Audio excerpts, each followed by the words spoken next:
Period.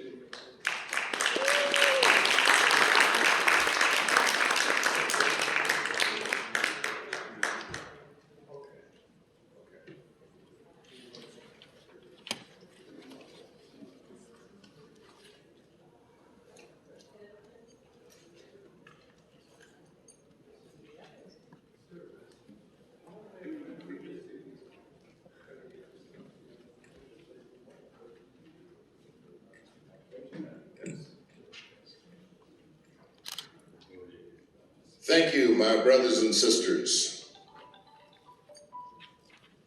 Thank you for taking time out of your busy day, your busier lives, in the midst of a celebration, just to be physically present here today for the 2021 celebration of the now holiday called Juneteenth. Juneteenth henceforth will be known as the centerpiece in the discussion and discovery of us as African Americans in this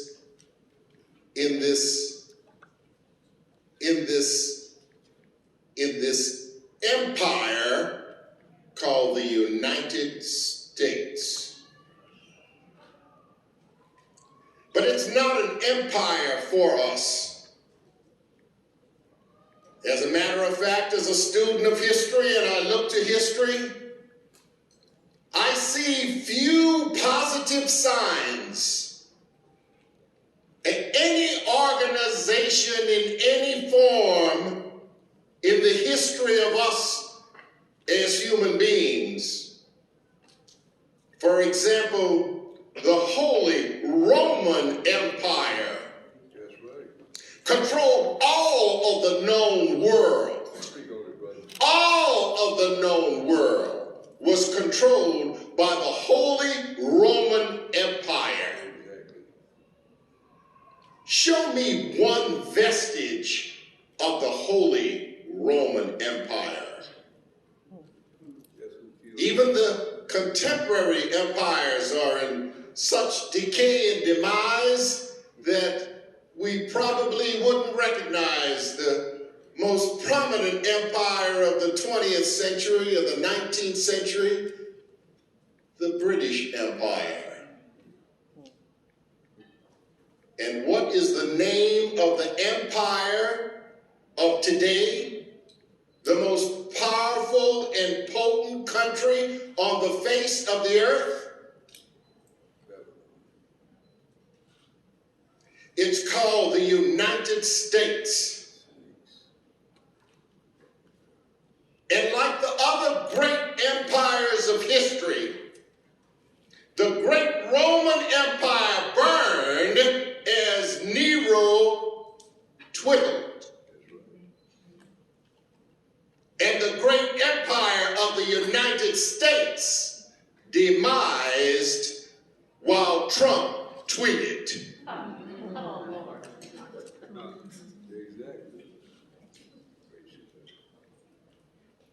2 days ago, the president of this country signed into law a holiday recognizing something that happened 166 years ago. Why in the hell did it take 166 years to finally stand up and say, yeah, you black folks are free? Will we have to wait another 166 years for the reparations, for the payment of the 10 million slaves whose bodies lay at the bottom of the Atlantic Ocean, lost in the Middle Passage? Close your eyes. Everybody in here, close your eyes. Now, what are we here for today? We're here to celebrate the end of slavery. Now, with your eyes closed, I want you to conceptualize 200 years.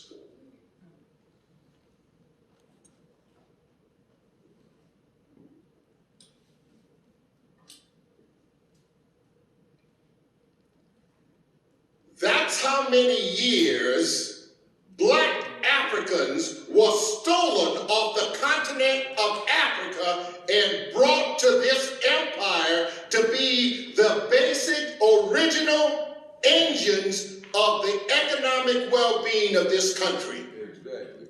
This country was built on the backs of poor black slaves from Africa. This country has continued to reap the benefits of our contribution. That's right. And we celebrate because 166 years later, they're going to give us a little day that they hastily put together, hijack and put on TV and bam. Yeah, for me, as far as I'm concerned, I don't see any difference in that event and that portrayal of something that really should be sacred and important to us. Then just a couple of months ago, when the modern day slave catcher who caught a brother who had a counterfeit 20 and put his knee on the brother's neck till the brother died, and finally, after years and years and years of letting the slave catchers get away with doing whatever they want to the slaves that they catch, oh, finally, we convict one of them. And I draw an analogy to just that one former slave catcher and the one little, let's give them a holiday right now. That'll kind of cool them down a little bit. My people, we have not begun the struggle. Yesterday, they passed a law saying, oh yeah, we freed the slaves in 1865. But today, in the Senate of more than a dozen states in this United States, they are passing laws against teaching that exact story to our children. How ironic. How is it we live in a country that one day gives us a celebration because they freed slaves, and then 1 week later, in the state legislators of half of the states in this country, they're enacting legislation saying to teachers, hell no, you can't teach nothing about slavery. Something's not right here. We can celebrate, we can have a good time, we can party and we can dance. But ladies and gentlemen, there is no more potent or powerful knowledge, as I said to Miss McCurdy. And I didn't just say that to him this morning. I've been saying that to him every time I met him since he was elected the commissioner. There is no more potent or powerful knowledge that you can acquire in life than knowledge of self. And brothers and sisters, if you don't know where you've come from, you sure in the hell won't have any idea where you're going.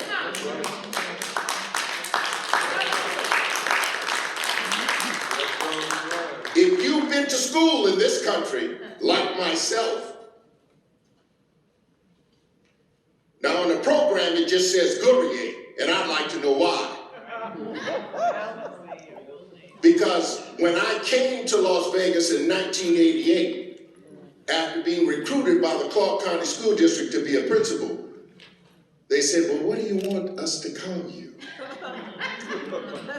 I said, my name is Dr. Gourrier. Well, you know, we don't use the doctor here. Ladies and gentlemen, I have an earned doctorate from a very prestigious Southern institution of higher learning. And believe me, if they had any idea that I would be here today sharing this information with you, there's no way in hell they would have conferred that doctorate on me. And if you know somebody with a doctorate, then that is a person who is dead to themselves and to their people. That's right. Because the system of education in place in this country, even in our historical black college, which I am a product of, fails to teach us anything about our history, our culture, and our contributions. And ladies and gentlemen, the answer moving forward, what do we have to do? We have to begin a journey of Sankofa. We must reteach ourselves. The first thing I said when I came up here, there is no more potent or powerful knowledge that you can acquire in life than knowledge of self. That's right. And here's the kicker. We cannot expect any individual, organization, or institution to do for us what we must do for ourselves. Thank you. I'm just getting started.